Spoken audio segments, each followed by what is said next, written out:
having a wonderful, beautiful, fantastic day. I have one more story for you of how healing happened when it wasn't expected. And then after that, during this week, I will start going through the 4 key takeaways from the book Healing Happens. You can always check out the book Healing Happens at www.healinghappensbook.com. If you sign up for the newsletter, you get to start reading the book right away for free. So that's pretty cool. And here we are going through these stories. And the last few days I've been sharing a few stories, mine, and then the other initial ones that made me want to put this book together. This story was the one that made me actually start to take action. I read the book.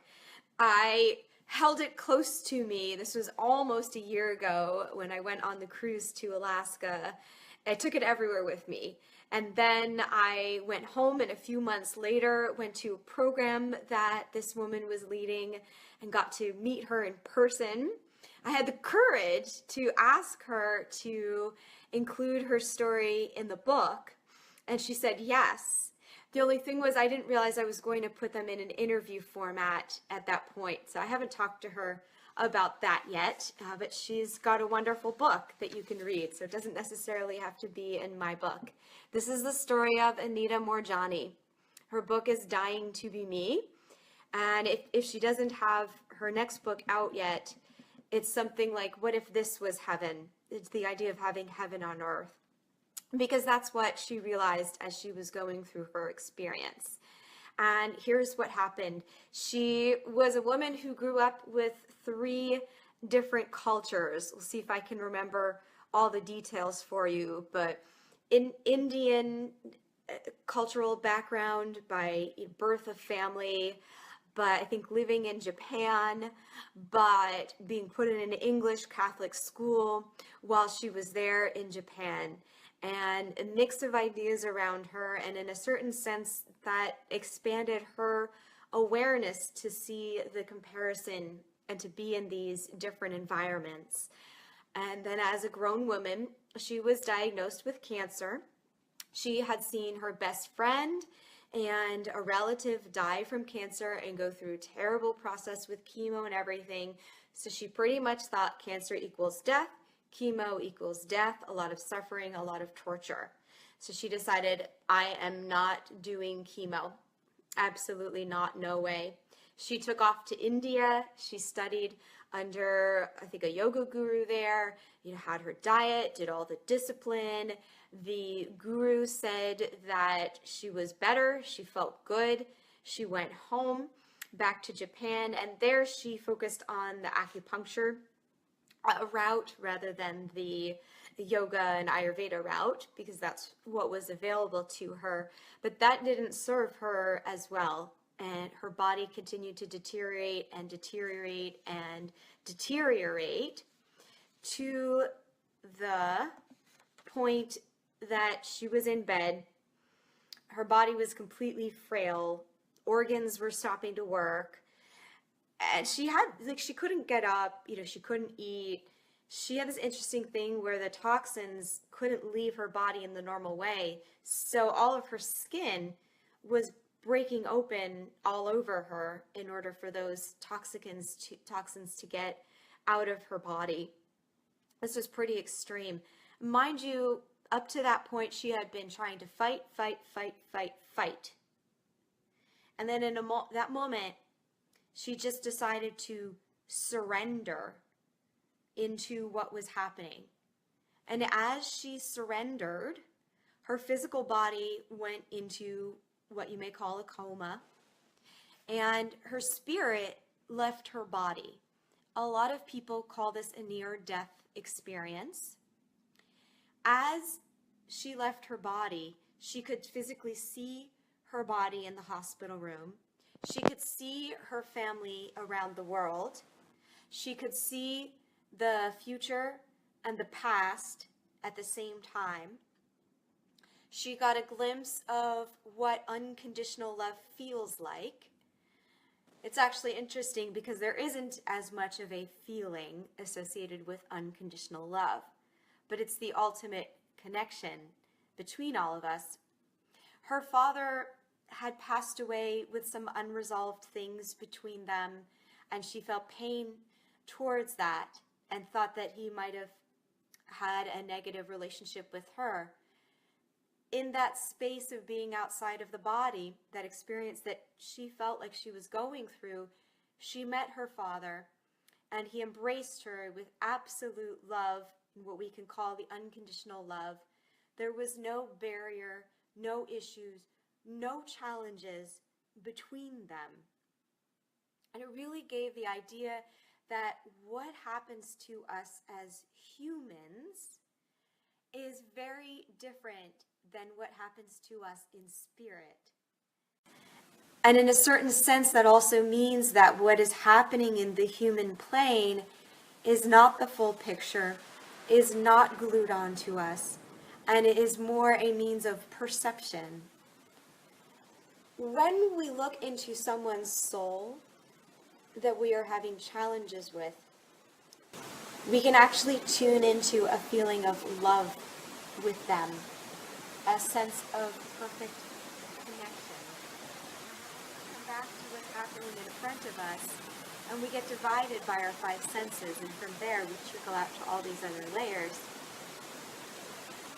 But none of that has to be our reality or the point at which we connect.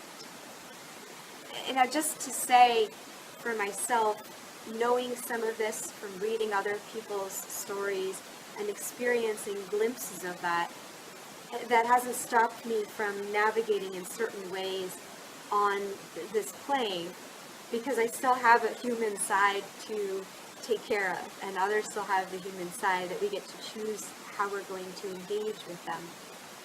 But remember to tap into the heart. And there's a technique that I can teach you if you ever want to contact me about how to actually tap into somebody's soul side versus their human side. That will help heal a lot of your challenges with them when you can get in touch with their true nature. She also saw that loving the self is not selfish. And of course, the self is one of many, so why would it be selfish to love God and ourselves as a piece of God? Taking care of ourselves is not selfish. Maybe when it's overindulgence or lack of awareness, that we might call selfish. When we are cruel to another, that we might call selfish. The last thing I'll mention that she realized was a vision of the potential of her life going in two directions. One outside of the body, continuing into a form of light, and the other back into the body and healing and speaking in front of thousands of people, sharing her story. She didn't know how, because she didn't have any experience with that before, but that was what came upon her. She also realized that she had a choice to go in one direction or the other. She chose to return to her body. And let me remind you that at this point, the doctor said that she had a few hours to live and that her organs had stopped working. She went back into her body, came to life right away. She was joking and laughing so loud in the hospital room that they had to move her to a different room because she was disturbing the other patient. She healed very, very rapidly from a point where the cancer was supposed to kill her. The doctors kept testing her over and over again because they couldn't believe this miracle. But that's the miracle. She's not the only person with that story. That's why I'm putting this book together, because it doesn't just happen once. It can happen many times, and it has. And that's something for us to understand. There's more to this life and our bodies than what we've been living and what we've been seeing. And the bigger picture of why I'm sharing this healing information is not just so that we can heal the physical body, but so that we can discover that heaven on earth, because we have a greater awareness of how all this operates. we can find happiness more easily. We can feel that potential that exists within us. And then it all becomes like a game. A friend of mine and I were just chatting about all these self-help development and personal transformation programs. And he mentioned that he doesn't really like Tony Robbins and he doesn't agree with some of the principles. And his main example was how it didn't serve him. What I realized since I went to the Enlightened Warrior Training Camp is that I need to not judge these programs so much. Because everyone helps, everything helps everyone at some point. And all of these things can help us no matter where we are. One of the young entrepreneurs and future personal development leaders, I believe, who I've been very inspired by, put a question on his Facebook wall. What if you focused NLP, Neuro-Linguistic Programming, anchoring, on the different chakra center points? All the people who were posting were just in agreement at just how much more powerful everything would be if we combine that personal self-development with the spiritual development and that wisdom out there. One doesn't have to be separate from other. The body and the spirit pull each other in different directions and can support each other. So we can combine all of that together. I put the message on this Facebook post of healing happens when you expand your awareness. The first step to expanding your awareness, you've already completed, was listening to this video. Listen or read more and more of the stories that I'm sharing through the book. I've already started sharing those stories on my blog. And if you go to www.healinghappensbook.com, sign up for the newsletter, you'll start getting to read the stories right away. If you don't want to be on the newsletter, unsubscribe, but get the free gift. Let others know of this potential. The next step I will say of how to tap into that expanded awareness, if you have a meditation path and techniques, then do that. If not, and you want just something simple to start with, is take 1 minute or 5 minutes a day and just sit with yourself. Even all the thoughts that come up, and just, you can pay attention to them, you can let them pass. The thoughts are part of what we create in this world. So there is something beyond that. When you spend enough time with yourself, even if you're getting enraptured in the thoughts, what a lot of people have told me who use that as a meditation technique is that eventually those thoughts just leave them. What I've noticed from going on long hikes, when I'm running through thoughts in my head, that after a while of hiking and being out in nature, where I'm not getting fed more thoughts from the outside, that eventually those thoughts leave me as well.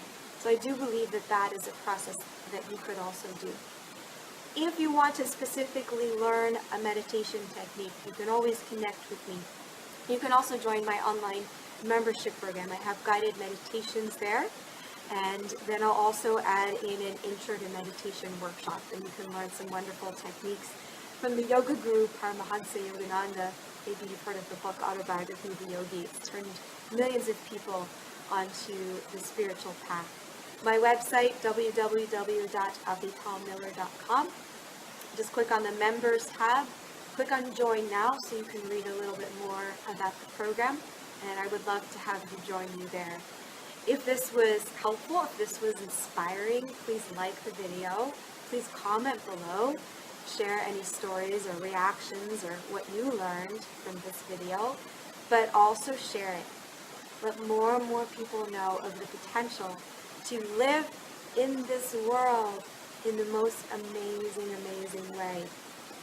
And the thing that I also came to with my friend in the discussion of all of these self-help and development programs is that we can go to them for more out of joy of the experience and seeing the many forms and expression of God come out in many different ways, rather than attend them from a feeling of lack.